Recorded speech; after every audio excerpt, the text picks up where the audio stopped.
Hey guys, I wanted to get this video out before I make major changes to the bot. I'm currently in the process of reprinting all of the struts and elevators for the purpose of fitting some new drive shaft couplers, or what am I calling them? Elevator couplers? Something like that. The piece that basically connects the elevator to the drive pod. So previously I've had an issue where I haven't been able to identify how I would actually connect this piece to the elevators, which ultimately raise and lower the bot. And I've come up with a mechanism with the help of my mate Guy. So we'll ultimately see how that goes once all these new bits are printed out. But I have been promising a new video on all of the updates to the elevators, so I'll do that first. So as you can see, the elevators, both the elevators are in place on this. I did mount the bot to the old drive, what's it called? Drive wheel test that I built. So all of that circuitry exists to control the motion of the robot forward, backward, left, right on my new prototyping board there. And then all of the circuitry for the elevators exists on this little breadboard here. So it works quite well. But the real reason why it's taken me so long to, I suppose, do these videos is because I've been stuck or bound or limited with the way I control the bot, and that is via Blynk.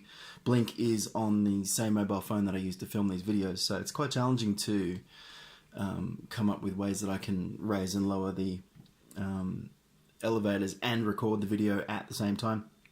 So I've actually moved forward into a different way of doing that, and as you can see on the screen up here, I've got a simple Angular app where I've just hooked into the Blynk API and some commands that I've already coded in the Blynk API. I've made it available to me via some buttons. So here I'll be able to show you two features. The first one is my new web control interface, which I'm going to make look very sexy once I actually get around to bothering with that. At the moment, it's literally just some buttons that call some API methods. And the bot itself, the 4 stages of elevation. So, as we've spoken about in the past, there is standing, sitting, and crouching, as well as, so standing, sitting, crouching, and fully retracted. So those are the 4 positions that the 2 elevators can be in. So let's have a look. So to stand, the elevators move to the bottom, which will ultimately push the drive pods down, which will raise the chassis of the bot up. To crouch, the 2 drive pods come back to about a 25% position. So this is where it's going to have sort of behavior where it sort of just pops its head up a little bit, and the eyes will give it a little bit of a what's going on out here kind of curious behavior before it does a full stand. And you can see there the brakes are all working great. The 2 servos seem to have enough power. We'll see whether or not that's the case once we get all of the parts assembled.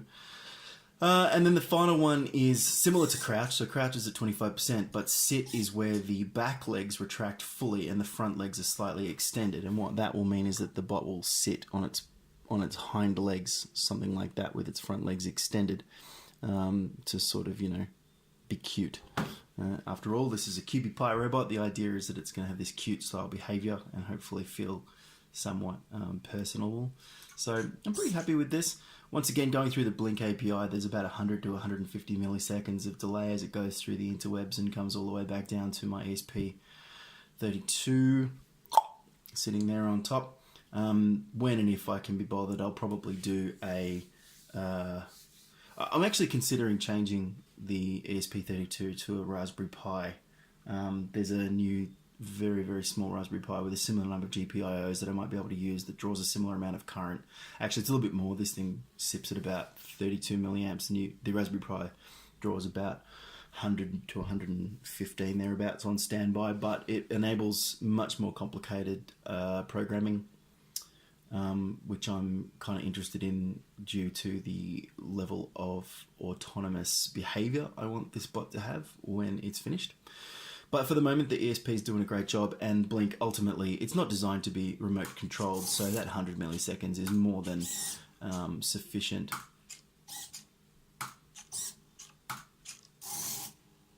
And it's also using a queue mechanism, so it can go stand, retract, and it will queue those activities up and make sure that it doesn't do anything unnecessary. It culls out, so it won't go up, down, up, down, up, down, up, down until it falls over. It'll actually say, right, well, the final command was stand, so let's stand.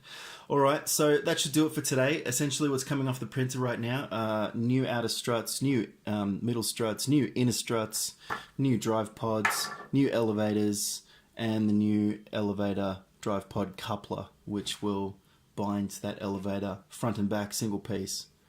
So 2 pieces on the front and on the back to the 4 drive pods. So look forward to that video in probably about a week once I've printed it all out and worked out all the bugs. Cheers, guys.